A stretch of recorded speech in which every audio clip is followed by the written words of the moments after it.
సైన్యంలో భారీ మార్పులు తీసుకొచ్చేటటువంటి ప్రయత్నం జరుగుతుంది. ఇప్పటికే సైనిక అధికారులకి కార్యాలయాలు ఇవన్నీ చేసుకొచ్చారు. అట్లాగే థియేటర్ కమాండ్ పేరుతో ఏది యూరప్ సమాజంలో ఎట్లాంటి అయితే ఉన్నాయో అదే తరహా వాతావరణం వైపుకి మన సైన్యం సిస్టమ్ని తీసుకెళ్తున్నారు. ఇందులో వెస్ట్రన్ థియేటర్ కమాండ్ అనేటటువంటిది పాకిస్తాన్ వ్యవహారాలను చూస్తుంటుంది. ఇది ఎయిర్ ఫోర్స్కి సంబంధించినటువంటి వాళ్ళు లీడ్ చేస్తారు.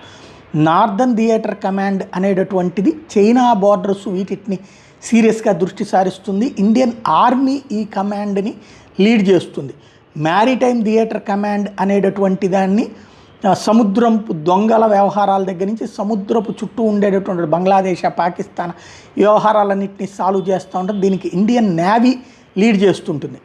అదే సందర్భంలో 4 star vice chief of defence staff BCDS position ఏర్పాటు చేయబోతున్నారు కొత్తగా. అలాగే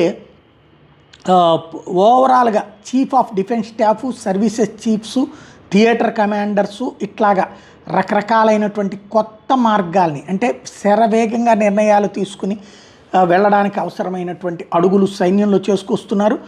ఇండియా రాబోయేటటువంటి ఎలాంటి సిచ్యుయేషన్కైనా సరే సమన్వయంతో కూడినటువంటి దాడులకు సిద్ధపడుతోంది.